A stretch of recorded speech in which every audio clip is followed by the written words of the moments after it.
I used to think love would come quietly like a warm breeze on a spring morning, subtle and kind. But the day I met Adrian Blake, it came like a lightning strike. It was a Tuesday afternoon, the kind where exhaustion clings to you after a long day of lectures. I climbed onto the bus, juggling my backpack and an old canvas tote, eyes down, ready to zone out until my stop. "Here, take my seat," a deep voice said. I looked up. He stood there, tall, broad-shouldered, dressed in a charcoal gray coat that looked like it belonged on a magazine cover, not on public transit. His smile was easy, warm, and disarming. "Thank you," I murmured, sliding into the seat. I expected him to pull out his phone and ignore me, but he stayed near, holding the rail, his eyes flicking to me with curiosity. "You don't look like you're from around here," he said lightly, almost cautious. I blinked, a little surprised. "I'm a student. University of Texas, languages major." "That explains it," he said, studying me just long enough to make me feel noticed, but not uncomfortable. Confident, but cautious. "Sorry, that probably sounds strange." I smiled despite myself. A little. He laughed softly, and it was warm, genuine, like he actually cared what I thought. We talked all the way to my stop about nothing really. Coffee shops, favorite parks, how Texas weather couldn't decide if it wanted to be summer or winter. When the bus hissed to a stop, I stood, ready to disappear back into my normal, quiet life. But he called out, "Wait, can I get your number? I'd like to see you again." Normally, I would have said no. I wasn't the type to hand my number to a stranger. But something in the way he looked at me, like I was the only person on that bus, made me nod. Sure. The very next night, I found myself standing outside a restaurant I had no business being in. The kind of place with soft golden lighting, sleek cars lined up at the valet, and a maitre d' who looked at you like they already knew your credit score. I hesitated, smoothing my simple black dress. And then Adrian appeared, smiling like I was exactly who he wanted to see. "You look incredible," he said, kissing the back of my hand like some old-world gentleman. Dinner with him felt like stepping into another life. He ordered wine I couldn't pronounce and told me stories about growing up in Europe, about his adoptive parents, Robert and Helena DuPont, who lived mostly in Paris and Geneva, traveling between art shows and charity events. He said he returned to Texas because he wanted to reconnect with his roots. I listened, fascinated. He wasn't bragging. He just shared, like someone who trusted me with pieces of himself. And when he asked about me, my classes, my family, my dreams, he actually listened. By the time he walked me to my car, I realized something strange. I wanted to see him again. From then on, we were inseparable. Study sessions turned into coffee dates. Coffee dates turned into weekend hikes, and weekend hikes turned into late-night phone calls that stretched until dawn. Adrian had this way of making me feel like I mattered, like I wasn't just another college student grinding through assignments and part-time work. He'd text me good morning before my alarm went off, and good night long after I'd fallen asleep. He made me laugh when I was stressed, brought me coffee on days I didn't think I could handle one more lecture, and once showed up at my apartment with flowers just because. It wasn't long before he started talking about the future. "You should meet my parents," he said one evening as we sat on the balcony of his downtown condo, the city lights glowing beneath us. "They'll love you. They've always wanted me to find someone special." I blinked, caught off guard by how fast everything was moving, but in a good way. "Are you sure? I mean, we've only been dating for long enough," he cut in with a grin. "Trust me, Sarah, you're different." No one had ever said that to me before, not like that. And I realized then how much I liked hearing it. For the first time in years, I let myself believe I could have a love that was safe and maybe even lasting. Before Adrian came along, my life was simple, maybe too simple. I grew up in a small town just outside Austin, the kind of place where everyone knew your name and most of your business. My childhood wasn't perfect, but it was honest and a little hard at times. My mom, Patricia, though everyone calls her Patty, was the kind of woman who could stretch $1 like magic. She worked long hours at the local grocery store, stocking shelves, running the register, doing whatever it took to keep food on our table. My dad left when I was 7. There were no phone calls, no birthday cards, just absence, like someone had cut a hole in our lives and left it there. Mom never said a bad word about him, but I could see how her eyes hardened whenever someone mentioned his name. She didn't have the luxury of bitterness. She had 2 daughters to raise, and she did it on her own. Then there was Jenna, my older sister by 3 years. She used to be my hero, confident, graceful, unstoppable. Jenna was a dancer, and not just any dancer. She was winning competitions, getting invited to regional showcases, and talking about moving to New York one day. Watching her perform was like watching someone fly. Then came the accident. A rainy evening, a slick road, and a driver who couldn't stop in time changed everything. Jenna's left leg took most of the impact. The doctors saved it, but her career, it was gone. She tried for months to push through, to keep dancing despite the pain, but eventually she quit. And then her fiancé left. He said all the right things. It's not you, it's me, and I just can't handle seeing you like this. But the truth was simpler. He didn't want a life with someone who couldn't dance anymore. Jenna retreated into herself after that. She stopped performing, stopped dating, stopped living in a way. Some days she was okay, joking and chatting like old times, but most days she stayed in her room with headphones on, pretending the world outside didn't exist. I think watching her go through that is what made me cautious about relationships. I told myself I was focusing on school, on working toward a degree in Spanish language and literature, but deep down I was just scared of giving someone that kind of power over me. Still, there was a part of me that longed for something real. Not just a fling, not just a boyfriend, but someone who saw me, who stayed. That's probably why Adrian felt like such a miracle. He stepped into my life with his easy smile and warm voice, and for the first time in years, I didn't feel weighed down by everything I'd seen go wrong. Mom noticed before anyone else. One Sunday, she set down her mixing spoon and stared at me. "You're smiling more lately," she said, half accusing, half teasing. "Is there a boy involved?" I wanted to deny it like I usually did when she pried, but instead I laughed and nodded. "Yeah, Mom, there's someone." She studied me for a long moment, like she was weighing whether to be happy or worried. Finally, she sighed and said softly, "Just promise me one thing, Sarah. Take care of your heart. It's worth more than you know." At the time, I thought she was just being protective. I didn't know how right she was.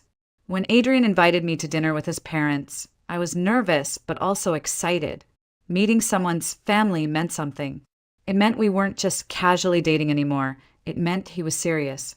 "They're a little different," he said with a grin as he steered his car through winding roads. "Grew up in France, lived all over Europe. You'll like them." That word, different, echoed in my head all day. My roommate, Emily, gave me a strange piece of advice before I left. If they speak French, pretend you don't understand it. People say things when they think you can't follow along. I almost laughed. "Emily, I'm not fluent. I only took beginner French for my language elective." "Exactly. Don't let them know you understand even a little," she said, wagging a finger. "Just smile and nod. Trust me." So that's what I decided to do. The DuPont home looked like something out of an architectural magazine. Sleek modern lines softened by warm lighting, with framed European art lining the walls. Helena DuPont greeted us at the door, a tall, elegant woman with silver-streaked hair swept back into a perfect bun. Robert, her husband, followed, quiet but with an assessing look in his eyes that made me sit a little straighter. "Bienvenue," Helena said warmly, kissing Adrian on both cheeks before turning to me. "And you must be Sarah." I smiled, murmuring hello. Adrian quickly added, "She mostly speaks English, Mom." Helena's smile softened, but something in her eyes flickered. Interest? Amusement? I couldn't tell. We sat at a long oak table set like a painting. Polished silverware, crystal glasses, flickering candles. At first, everything felt almost perfect. Helena asked polite questions about school and family. Robert nodded along, occasionally adding a short comment. Adrian kept one hand resting lightly on mine, as if to remind me I belonged there. But then, midway through dessert, Helena glanced at her husband and switched to French. Elle voix voix smooth, deliberate. Elle ne sait pas pourquoi nous avons besoin d'elle, n'est-ce pas? She doesn't know why we need her, does she? My breath caught, but I kept my face blank, pretending I hadn't understood a word. Adrian answered quickly, also in French. Non, elle ne sait rien. No, she doesn't know a thing. Helena smiled faintly, taking another sip of wine, and turned the conversation back to English, complimenting my dress as if nothing unusual had happened. I forced a polite smile, but inside my heart was pounding. Need me? For what? The rest of dinner passed in a blur. I nodded when I was supposed to, smiled when it felt right, all while replaying those French words in my mind over and over. On the drive back, Adrian was cheerful, asking me what I thought of his parents. They're very sophisticated, I said carefully. He chuckled. Yeah, they can be intimidating. Don't take it personally. They've just lived in a different world for so long. I nodded, staring out the window, but I couldn't shake that feeling, like I'd just stepped into something I didn't understand. That night, lying in bed, I whispered the words I'd overheard under my breath. She doesn't know why we need her. Whatever that meant, it wasn't about love or acceptance or family. It was about me being useful to them somehow. And for the first time since I'd met Adrian, a cold thread of fear slipped through the warmth I felt for him. 2 weeks after that dinner, Adrian surprised me with an idea. Let's get away this weekend, he said, leaning casually against my kitchen counter. Just you and me. I booked a cabin out in the hill country. You could use a break. We both could. On the surface, it sounded perfect, quiet, romantic, far from school stress, and the echo of Helena's words still stuck in my head. I hesitated, but Adrian noticed and cupped my face gently.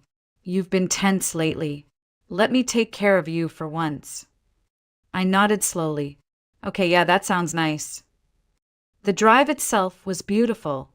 Rolling hills, wildflowers swaying in the warm Texas wind, and Adrian humming softly to the radio. He seemed completely at ease, like this was just another step in our relationship. I wanted to believe it. When we arrived, I stepped out and blinked at the view. The cabin looked like something from a travel magazine. Wood and stone wraparound porch, and beyond it, a shimmering lake reflecting the golden evening sun.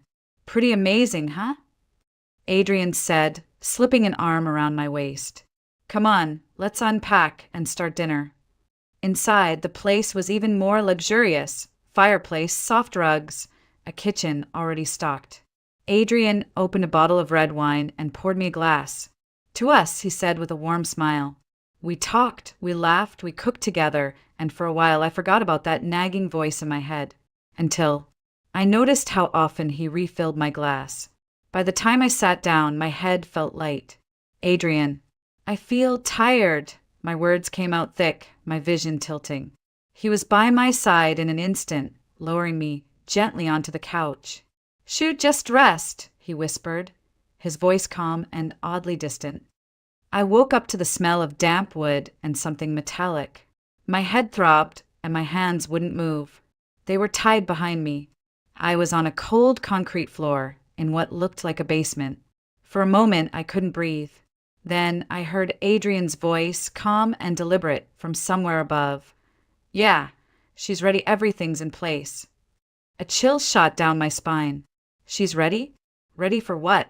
I twisted my wrists, wincing as the ropes cut into my skin. Adrian, what are you doing? My voice cracked, panicked. He appeared at the top of the stairs, descending slowly, his expression soft, almost tender but wrong. Sarah, you don't understand now, but you will. This is going to change your life. My heart pounded, so hard I thought I might pass out. Untie me. Adrian, please. Whatever this is, it isn't funny. He crouched in front of me, brushing a strand of hair from my face. She'd trust me. Soon you'll thank me. And in that moment, staring at the man I thought I loved, I knew two things. He wasn't who I thought he was, and if I didn't get out, I might never get home again. The ropes dug into my wrists, burning with every movement, but I didn't care. Panic sharpened everything. My breathing, the cold floor beneath me, even the faint hum of crickets outside. Adrian's voice drifted from upstairs. Calm. Steady. Yeah, she's ready. Everything's in place, no. She doesn't suspect a thing. My stomach twisted. She's ready? For what? I looked around the basement. A single dangling bulb cast pale light over the concrete walls. There, a rusty nail sticking from an old wooden doorframe. I shifted, inching toward it on my knees, praying the ropes didn't snap loud enough for him to hear. My pulse throbbed in my ears as I began rubbing the ropes against the nail. At first, nothing. Then a strand gave way. Then another, until one hand slipped free. I froze, listening. Adrian was still talking upstairs. I untied the rest with trembling fingers, then moved to my ankles. My hands were slick with sweat, but finally the ropes fell away. The stairs were too risky. I turned to the small window near the ceiling. It was tight, but I shoved it open and crawled through, scraping my arms on the rough frame. Cold night air hit my face as I fell to the ground outside. I ran. Branches whipped my arms and face as I tore through the woods. Behind me, a shout split the night. Sarah, stop. It's not what you think. I didn't stop. My lungs burned, my legs screamed, but I kept running. Every snapping branch sounded like his footsteps closing in. Then, ahead, a light, faint but real. A cabin. I sprinted toward it, tripping on a root and hitting the ground hard before scrambling up again. Help! I screamed, pounding on the door. Please help me. The door swung open, and a man filled the frame, tall, broad, wearing a gray hoodie. Beside him, a Belgian Malinois growled low, muscles coiled to spring. What's going on? He demanded, eyes narrowing. Someone, he drugged me, tied me up, he's coming, please. My voice cracked as tears spilled down my face. The man didn't hesitate. He stepped aside, pulling me in and snapping a command, Duke, watch! The dog bolted out, barking fiercely into the night. From somewhere behind us, Adrian cursed and retreated into silence. The man slammed the door, locking it. You're safe now, he said firmly, scanning me from head to toe. You're shaking. Sit down. I collapsed onto a worn leather chair, my body trembling uncontrollably as adrenaline drained out of me. Who tied you up? He asked, kneeling to look at the rope burns on my wrists. My boyfriend. Adrian Blake, I stammered. He's not who I thought he was, he said. He was helping me. But my voice trailed off as the reality hit me. I had trusted the wrong person, and it had nearly cost me everything. The man's jaw tightened. Name's Mark Bennett. I live out here, ex-army, now search and rescue. You're safe here. Thank you, I whispered, tears spilling again. First things first, we call the sheriff. He grabbed his phone and dialed, speaking quickly, efficiently. When he finished, he handed me a blanket and crouched beside me again. You're okay now. Whatever he planned, it's over. But deep down, I wasn't so sure. Adrian had a reason for what he did, and until I knew what it was, I wouldn't feel truly free. The deputies arrived 20 minutes later. By then, my mom and sister had shown up too. Mark had called them when I couldn't form words. Mom wrapped me in her arms so tight I could barely breathe. You're safe now, baby, she whispered. But even as I clung to her, one thought kept echoing. Why did they need me? I didn't have an answer, yet. The sheriff's office felt colder than the night outside. A deputy wrapped a blanket around my shoulders as I sat under the harsh, fluorescent lights, trying to keep my breathing steady. Take your time, Miss Mitchell, one officer said gently. Start from the beginning. So I did every detail. Meeting Adrian, falling in love, dinner with his parents, the words in French I wasn't supposed to understand, and finally waking up tied in a basement. When I finished, there was a long silence. The lead investigator, Detective Harris, tapped his pen against his notebook. You said you understood some French. What exactly did you hear? I repeated it carefully. She doesn't know why we need her, does she? And Adrian's reply, no, she doesn't know a thing. Harris exchanged a look with another deputy. That tracks with some intel we've been piecing together. I frowned.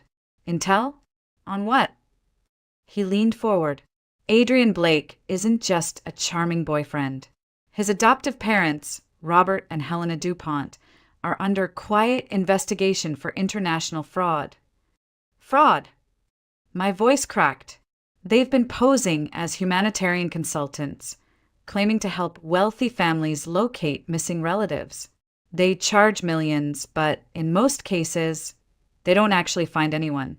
And when they do deliver someone, Harris's eyes met mine, steady and grave. They deliver the wrong person. A look-alike. My stomach sank. A look-alike like me. Harris nodded. One of their clients is Viktor Ryabintsev, a billionaire who lost his young daughter years ago. Word is he's still desperate to find her and willing to pay whatever it takes. Your resemblance to her? It's uncanny. The room tilted for a moment. So Adrian, he never loved me. He targeted you, Harris said bluntly. Built trust, made sure you were emotionally invested, then planned to deliver you to Ryabintsev as his missing daughter. They would have faked enough documents to make it look real. A chill ran through me, so deep I felt like I'd never be warm again. By morning, deputies had swarmed the cabin where Adrian had taken me. They found the ropes, the sedative-laced wine, and a duffel bag full of forged paperwork, including a passport with my picture, but someone else's name. Robert and Helena were arrested at a small private airfield, attempting to board a plane bound for France. Adrian was caught hours later, hiding in an abandoned storage facility. When they brought him in, I was still at the station, giving a formal statement. He looked calm, almost resigned. Sarah, he said softly as they let him pass me in handcuffs. You don't have to hate me. I was giving you a better life. I stared at him, stunned. You call that a better life? Drugging me? Lying to me? Selling me like I'm property? For the first time, a flicker of something crossed his face, maybe shame, maybe regret. But it was gone in an instant as they took him away. The FBI became involved within days. It turned out this wasn't the first time the DuPonts had tried something like this. They had executed similar scams in Europe, swapping in lookalikes for missing heirs. Most victims had been too embarrassed or too traumatized to come forward, but I wasn't going to be silent. I gave my statement to anyone who needed it. I sat through endless hours of interviews and depositions, and each time I spoke, I felt like I was clawing back a piece of myself that Adrian had tried to steal. Still, the nights were hard. I'd wake up gasping, thinking I was still in that basement, still tied down, still listening to Adrian's voice telling me I'd thank him later. Mark Bennett, the man who saved me, stopped by often just to check in. Sometimes he didn't even say much, just sat on the porch with me while Duke, his Belgian Malinois, lay at our feet. Somehow, that quiet company made it easier to breathe. I was free, but I still didn't feel safe. Not yet. The weeks after Adrian's arrest blurred together. I was safe, but safety didn't feel the way I thought it would. Every night, I jolted awake, convinced I was still in that basement, still hearing his voice whisper, "You'll thank me later." Mom tried to help in the only way she knew how, by cooking. Every time I turned around, there was another casserole in the fridge or a fresh pie cooling on the counter. Jenna tried too, awkwardly at first, but she slowly began opening up about her own pain. "You didn't deserve that," she told me one afternoon, her eyes glossy. And I didn't deserve what happened to me either. Maybe we both have to stop blaming ourselves for what other people did. Her words stuck with me, but it was Mark who helped me begin to breathe again. He showed up at my porch one evening, Duke trotting happily by his side. "Thought I'd check in," he said, scratching the dog's ears. "See how you're holding up." I shrugged, unable to hide how tired I felt. Some days are fine, some not so much. Mark nodded like he understood more than I could put into words. That's normal. Healing isn't neat. It's messy and it's slow. And that's okay. His voice carried a weight of experience I hadn't noticed before. Eventually, he told me why. For years earlier, his wife and young daughter had died in a car accident. He'd left the army after that and moved out to the hill country, choosing solitude over anything else. I couldn't stand people looking at me like I was broken, he admitted one night as we walked Duke near the lake. So I came out here where nobody knew me. I looked at him, realizing he understood what it meant to feel safe and unsafe at the same time, to want connection but fear it. Over the next few weeks, we talked more. Sometimes about big things, grief, trust, starting over, and sometimes about small things like which coffee shop had the best cinnamon rolls. But every conversation felt safe. Mark didn't try to fix me. He didn't tell me to smile or move on. He just let me be. One evening, as the sun dipped behind the hills, painting everything gold, Mark said something that stopped me in my tracks. You're stronger than you think. You didn't just survive, Sarah. You ran, you fought, you got yourself out. That's grit most people never find. I swallowed hard. I don't feel strong. You don't have to feel it to be it, he said softly. In time, we found ways to help each other. He encouraged me to take long walks again, without panicking at every snapping branch, and I encouraged him to reconnect with people, to let someone in again. Then came an unexpected twist. With help from Mark's old army contacts, we located Viktor Ryabintsev's real missing daughter, Julia.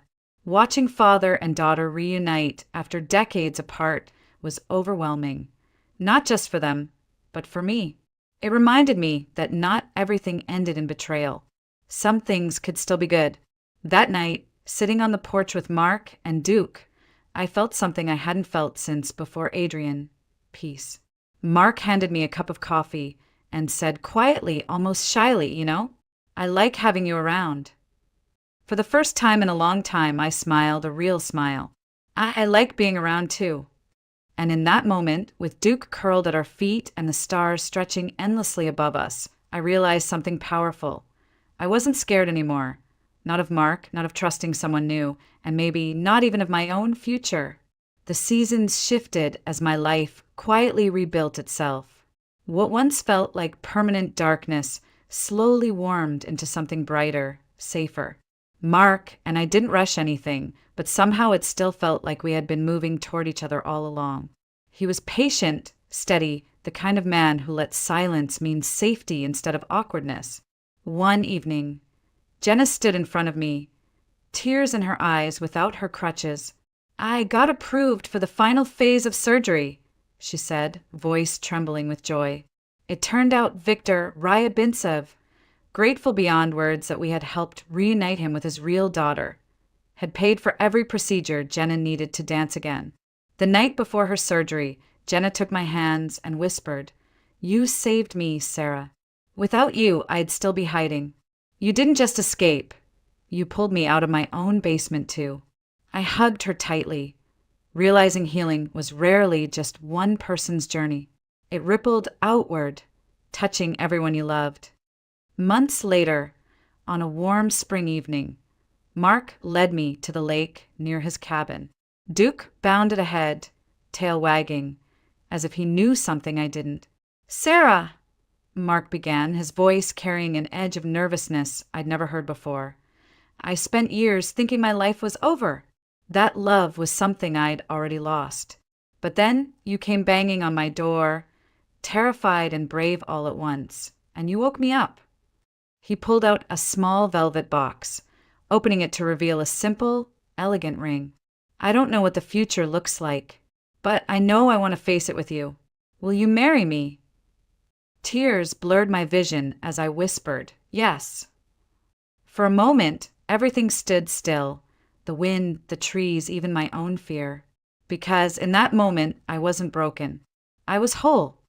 We had a small wedding in Jenna's favorite dance studio, the one she had refused to step foot in for years. That day, she danced again, slow, careful, but radiant, with Mark and me watching through tears. And a month later, as Mark and I unpacked the last box in the small